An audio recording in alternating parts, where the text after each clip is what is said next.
बहुत ही सौभाग्य की बात है कि मेढ़ा गांव में जो ऋषियों ने संसार का सर्वश्रेष्ठ कर्म बताया, सबसे अच्छा कर्म बताया यज्ञ, वह करने के लिए और कुछ स्वास्थ्य संबंधी चर्चा करने के लिए हम एकत्रित हुए। सबसे पहले इस परिवार का धन्यवाद है और श्री हेमंत जी का धन्यवाद है जो इस कर्म का आयोजन किया। और निश्चित तौर पर आपको इस कार्य का बहुत बड़ा पुण्य मिलेगा। और जब विद्या लुप्त हो गई तो उससे आपको कार्य का महत्व पता नहीं होगा कि कितना इस कार्य का महत्व है। मैं हेमंत जी को बता रहा था कि पूरे के पूरे गांव में इसका प्रभाव होगा, आप देखना, क्योंकि ऋषि वैज्ञानिक थे और उनकी विधि है ये। अग्नि प्रज्वलित करो, उसमें थोड़ी सी मिर्च आप डालो, देखो उसका प्रभाव कहाँ तक हो जाएगा। और उसमें तो एक टायर जला दो, आप कपड़ा जला दो, अग्नि में इतनी ताकत है कि वो पदार्थ की शक्ति कई गुना बढ़ाकर और दूर तक उसको फैला देती है। और जब इस अग्नि के अंदर हम ये सामग्री डालेंगे तो ये सामग्री बनी होती है दुर्गंध को नष्ट करने वाले जो पदार्थ होते हैं उनसे, और जो रोग को नष्ट करने वाले पदार्थ होते हैं उनसे ये सामग्री बनी होती है। तो इसको जब अग्नि में हम डालेंगे तो इस परिवार को भारी पुण्य मिलेगा। यहाँ की तो वायु शुद्ध होगी, रोग के कीटाणु यहाँ के तो नष्ट होंगे, लेकिन गांव में भी आसपास में चाहे कोई आए चाहे ना आए तो उनका भी सबका उपकार होके, क्योंकि ऋषियों ने कहा है ईश्वर की सृष्टि में जो जितना उपकार करता है उतना ही उसको पुण्य मिलता है।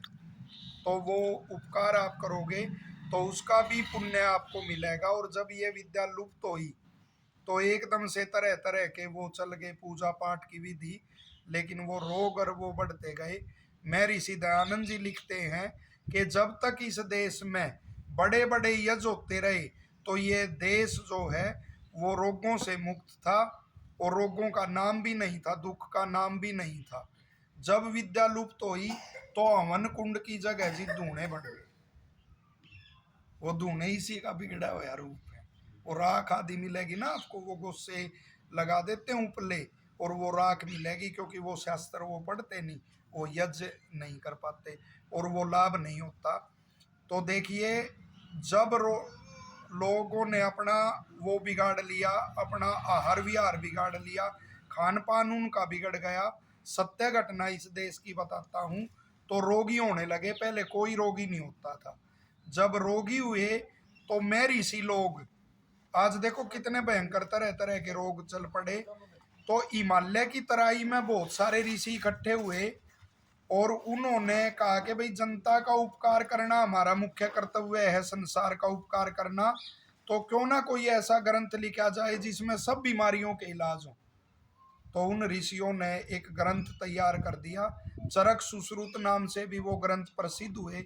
जब वो ग्रंथ पूरा हो गया तो जो मुख्य वो था लिखने वाला और जो विद्वान था पुनर्वसु आत्रेय, वो अपने शिष्य के साथ जा रहा था चलता हुआ, उसके शिष्य का नाम था अग्निवेश।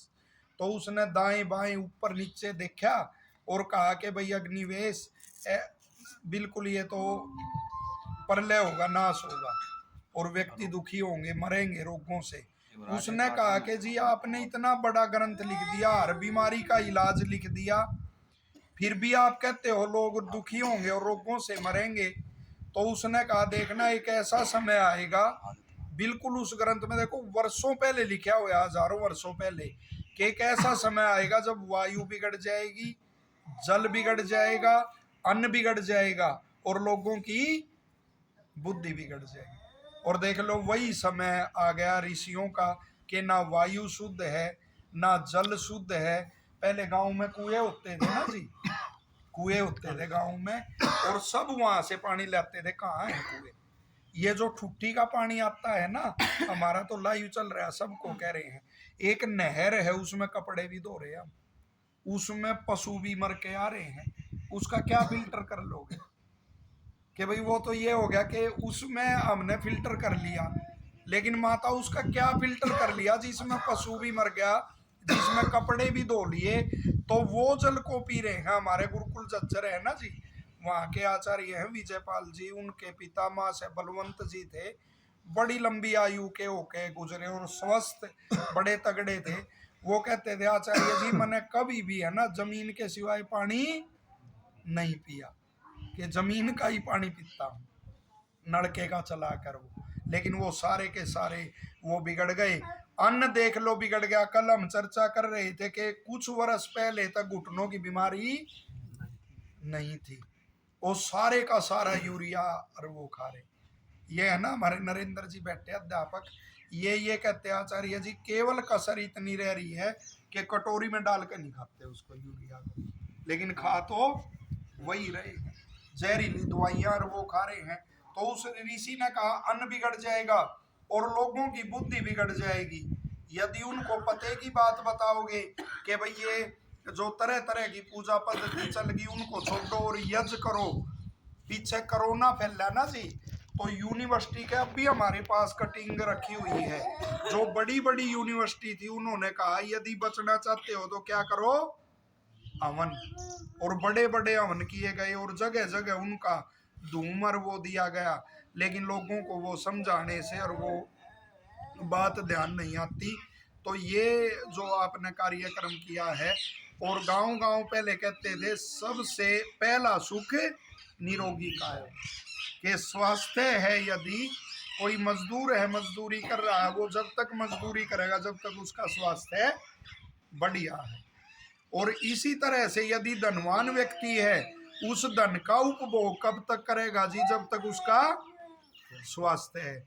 हमने जैसे ये माताएं बैठी ना, एक गांव में एक माता मिल गई, तो वो बड़ी दुखी हुई जब हमने यज्ञ किया। तो मैंने कहा माता जी क्यों दुखी हुई? उसने कहा जवान बेटा है और भैंस बांध रखी, भैंस बांध रखी और दूध रखा रहता है, लेकिन क्या पीता है, शराब पीता है। चाय में भी नहीं सकता कि शराब पीता और वो दूध मेरा यूं का यूं रखा रहता है। तो जो संसार के उत्तम भोग हैं उनको भी धार्मिक आदमी भोग सकता है।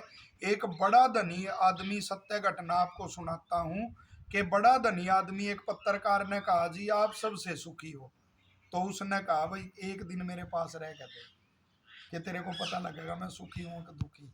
तो वो पत्रकार उसके साथ रुका, तो रात को उसने देखा कि मखमली वो अपना बेड और वो बिछा हुआ, लेकिन उसको तख्त पे सोना पड़ा उस अमीर आदमी को, और वो पत्रकार उस पे लेटा मखमली गद्दे पे।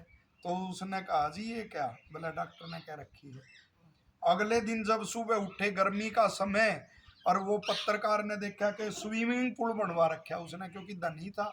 अब वो पत्रकार ने तो देखा नीला जल, वो उसमें नहाया, स्नान किया। तो उसने एकदम से पत्रकार वो गर्म पानी में नहावा अंदर। तो पत्रकार ने कहा जी ये बना रखा आपने स्विमिंग पूल? बोला नहीं भाई मेरे को किसने क्या रखी है, डॉक्टर ने, कि इसमें ही नहाना है। अब भोजन होने लगा, जब भोजन होने लगा तो उसने देखा कि वो तो पत्रकार के लिए हलवा पूरी खीर तरह तरह के व्यंजन लाएगा, रसगुल्ले आदि उसने उड़ाए। पत्रकार ने उसके लिए आया करेले का जूस, तो उसने वो पिया सुबह सुबह। तो उसने कहा जी आप?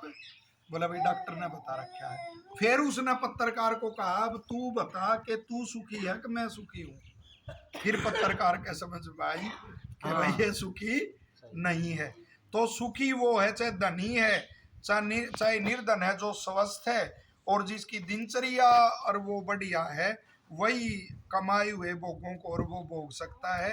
तो सबसे निवेदन है इसमें, धर्म के मार्ग में अनेक जगह जाओगे ना जी, ये विवाह होते हैं तो उसमें देखा होगा जो पहलवान है वो तो जाकर मिठाइयाँ और वो खाएगा, और जो शराबी है बेचारा उसको जबरदस्ती पकड़ के लाओगे रे रोटी खा ले, और उस तो दो रोटी नहीं खाई जा रही, दो रोटी नहीं खा सकता, उसके साथ जबरदस्ती होगी एक रोटी खा ले और फिर उसको पी रहा।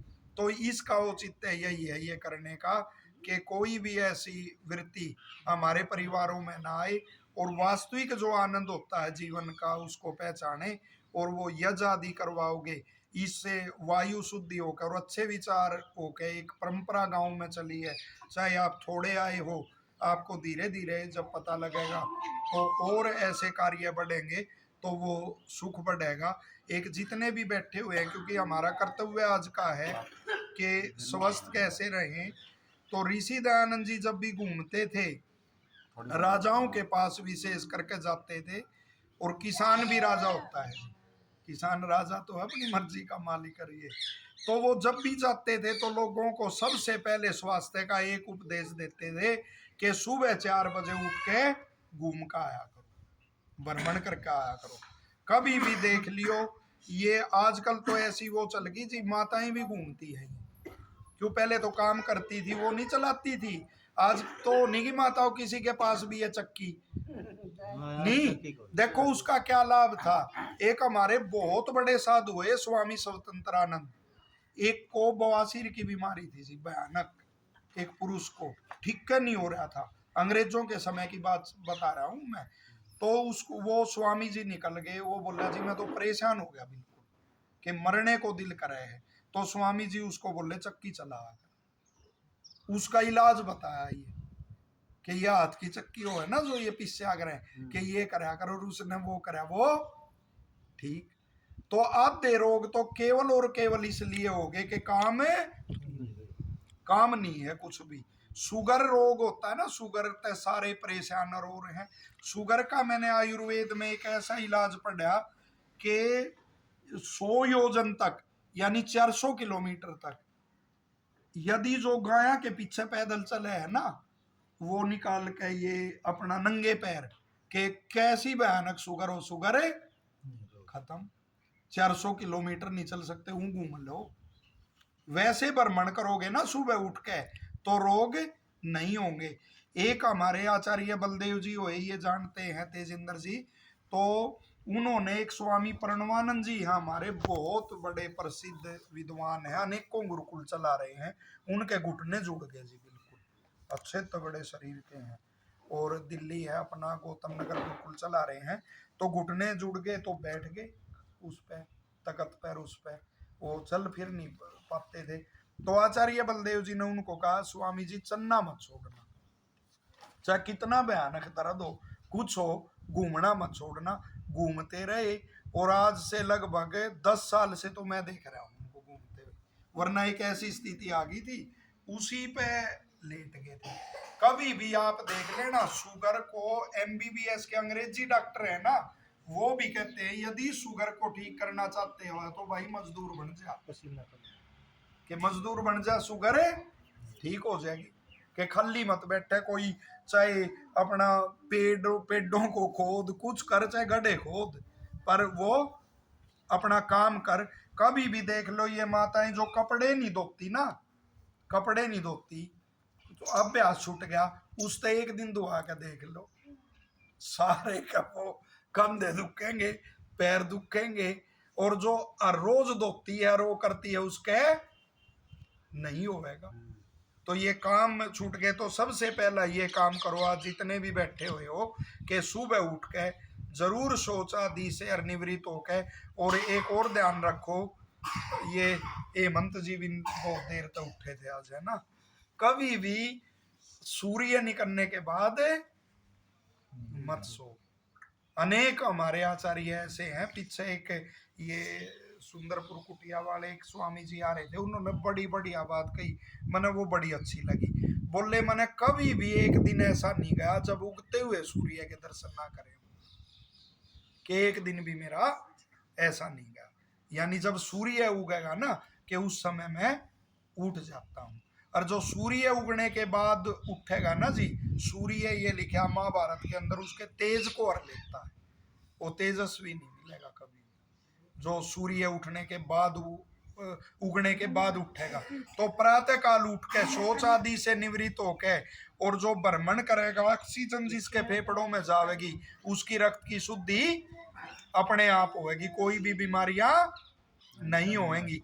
और एक और निवेदन है आपसे कि एक तो सुबह उठना, ये देखो फ्री के नुस्खे हैं ये, तो इनमें लगना भी कुछ नहीं ना, तो किसी तो दवाई ले जाइयो, हमारे से लिए जाइयो, और से कुछ आराम होने वाला नहीं। माताओं को भी घूमना चाहिए, क्यों काम तो रही नहीं, तो घूमना चाहिए, श्वास आदि लेंगे, मन प्रसन्न रहे। दूसरा उपाय ये लिखा कि जैसा खान पान होगा ना जी, स्वास्थ्य भी वैसा ही होगा। आजकल ये चल पड़ा, मेरे को तो बड़ा ही हैरानी हुई। ये एक गांव में हम जा रहे थे, मैंने उनको कहा कि जी इतना तो बचा हुआ है गांव में कि माताएं अंडे नहीं बनाती या मांस नहीं बनाती घर के अंदर। उसने कहा क्या कह रहे हो आचार्य जी, कि अब तो बनाती है ये कह रही इससे सेहत बनती है। मेरी इतनी हैरानी मेरे को हुई। और हमारे को डॉक्टरी के ग्रंथों में पढ़ा आ जाता, जो अब पढ़ रहे हैं ना, उनमें भी पढ़ा आ जाता है कि जितनी आवश्यकता शरीर को होगी उतना ही मात्रा में प्रोटीन और वो चाहिए। एक स्वस्थ व्यक्ति कौन है, आप बैठे हुए हो ना, अपने पे घटा लियो। एक परिभाषा है कि भाई स्वस्थ कौन है, समय दोष है, समय धातु समाग निश्चय मलय क्रिय प्रसन्न आत्मेन्द्रिय मने स्वस्थ इत्ते भी दिए थे, कि जिसके 3 दोष ठीक हैं, वात पित्त और कफ। वात पित्त और कफ। जिसका वात बढ़ा हुआ होगा ना, उसके झटके लगना, सोते सोते का झटके लगना, ऐसे सौपन आओगे जैसे सौपन में तो उड़ रहा है, समझ लो उसके अंदर क्या हो गया, वात बढ़ गया। अगर पित्त बढ़ी हुई है, खट्टी डकारे आना, धूप से न होना, ज्यादा पसीने आना, पसीने में बदबू आदि आना, ऐसे रोग हो जाएंगे। यदि कफ बढ़ा हुआ है तो समझ लो हरदम निद्रा, आलस्य, मोटापा वो बढ़ जाएगा, ठंड सहन नहीं होगी। तो ये अपना अनुमान लगाना चाहिए कि भाई समदोष के, समदोष हमारे में किस किस के हैं। फिर उसने कहा सम धातु के ब्लड उतना ही होना चाहिए जितनी मात्रा उसकी निश्चित है, ज्यादा हो गया तो भी खराबी। अब मैं यदि अंडा खा रहा हूं तो कोलेस्ट्रॉल मेरा बढ़ेगा। एक उसमें पहिया दाल में उतनी में जितना प्रोटीन होना चाहिए वो उसके अंदर, और वो मैं खा रहा, तो मेरा अनावश्यक रूप से बढ़ के और वो बीमारियां निश्चित होंगी। और ऋषियों ने देखो एक बात कितनी बढ़िया बताई कि अंडे का और मांस का अपना स्वाद नहीं है, उसमें जितना स्वाद है वो किसका है, जो तुम मसाले डालते उसका है। और वरना प्रकृति में ऐसी चीजें, अमरूद, केले, इनमें नमक आदि कुछ भी ना लगाओ, तुम इनका स्वाद देखो कितना बढ़िया है। तो जिसके ये ना ब्लड ज्यादा है और ना कम है, और धातुएं जिसकी बढ़िया है, वो समझो स्वस्थ है। आगे का जिसकी अग्नि समान है, यानी एक तो ऐसा हो है कि जो कुछ खाया अंदर जाते है भक, बार बार खावे है, वो भी स्वस्थ नहीं है। एक बेचारा ऐसा है जिसको भूख नहीं लगती, वो भी स्वस्थ नहीं है। फिर गांव में कहते थे ना, एक बार योगी, 2 बार भोगी और 3 बार रोगी। जो एक बार सोच जाता है वो तो योगी है, वो तो कम खाता है। और 2 बार सोच जाता है वो क्या है जी, भोगी और ग्रस्त है। और 3 बार जाता है तो वो क्या हो गया, रोगी। समझ लो वो रोगी हो गया। तो जो जिन पे ये चीजें घटती हैं, समझ लो वो स्वस्थ है। और इस स्वास्थ्य के लिए जो शाकाहारी भोजन है, अनेक हमारे में ऐसे उदाहरण, और वो मैंने देखे, ये बैठे हुए तेजिंदर जी और हैं शाकाहारी और प्रसन्न रहते हैं। तो कभी भी ये जो सात्विक भोजन होगा, जैसे मूंग की दाल है, गेहूं है, जौ है, कोई गन्ना आदि फल फ्रूट ऐसे हैं, जो इनका सेवन करेगा और 2 बार भोजन करेगा दिन में।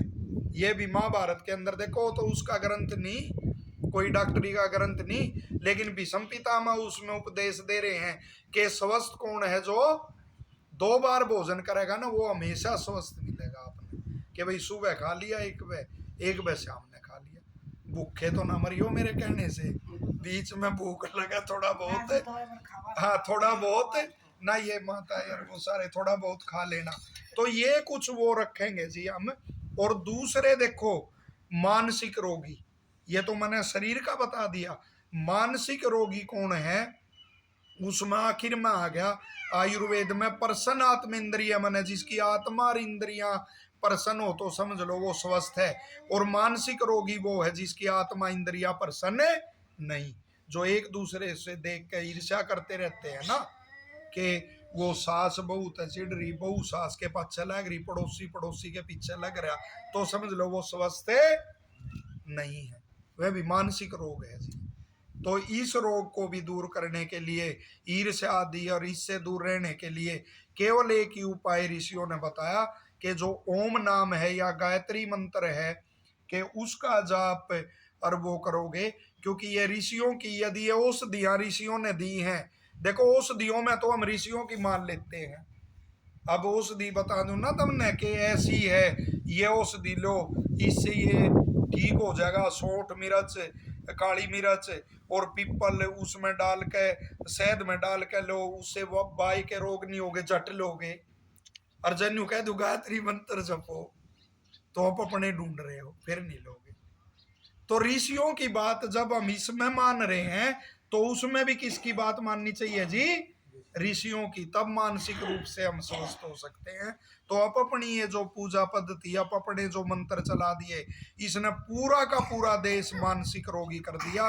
तो एक ही गायत्री मंत्र का या ओम का नाम ऐसे बैठ के, और ऋषियों ने कहा 24 मिनट भी ध्यान करोगे ना एक दिन में, 12 मिनट सुबह, 12 मिनट शाम ने, या एक बार ही 24 मिनट कर लो सुबह और शाम में, तो निश्चित तौर पे देखना आपका मन, आत्मा और वो प्रसन्न रहेगा, और उसका स्वास्थ्य पे भी लाभ पड़ेगा जी।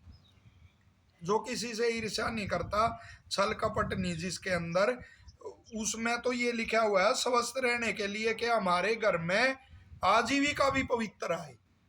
ये उसमें डॉक्टरी के ग्रंथ में लिखा हुआ है कि वो स्वस्थ रहेंगे। तो उसने ऋषियों ने कहा कि ऋषियों ने लंबी आयु कैसे प्राप्त की, तो उसमें सीधा लिखा हुआ है कि संध्या के द्वारा, कि ध्यान जो करेगा उसकी आयु भी निश्चित रूप से लंबी होगी, उसके प्राणों की गति और वो है वो सामान्य रहेगी। तो मैं एक निवेदन हाथ जोड़ के करना चाहता हूँ, आप जितने भी बैठे हुए हो, हमने तो कोई मत पंथ नहीं चलाना कि अपने चेले थोड़ी मूंढने, हमने चेले चेली जो मूंढ रखे इनने, हमने तो जो ऋषियों ने कहा है ना जी, जो वेद ने कहा, जो शास्त्रों ने कहा है, वो जो ईश्वर की आज्ञा है, उसको हम आपको बता रहे हैं। और पहले गांव गांव कहते थे ओम नाम सबसे बड़ा, इससे बड़ा ने कोई, कौन जप रहा है उसको, पता नहीं किस चीज के पीछे लग रहे। तो उसको बैठ के कुछ घड़ी मेरा निवेदन है कि गायत्री मंत्र के द्वारा चाहे 21 बार, 11 बार और ओम का जाप, और धीरे धीरे उसमें ऐसा आनंद आएगा कि फिर सारा कुछ ये भूल का आप उसी में वृत्ति होगी। और सप्ताह में ये है मंजी आदीन को भी हम पत्रक भेज देंगे, सप्ताह में एक बार यज्ञ जरूर करना। धूप लगाते हो ना माताओ, धूप, धूप बत्ती, वो जब चला जब ये हमने छोड़ दिया।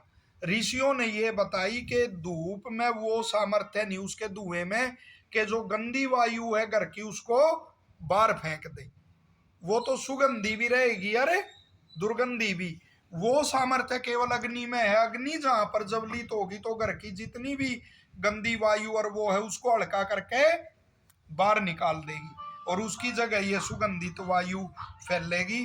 तो ये थोड़ा सा निवेदन और वो आपके मध्य में करके जा रहे हैं, और इसीलिए समय लगा रहे हैं कि भाई जो सत्य विद्या है उसका प्रचार हो और लोग सुखी रहे हैं। अब यज्ञ आरंभ करते हैं। आरंभ में ईश्वर स्तुति प्रार्थना उपासना के मंत्र हैं।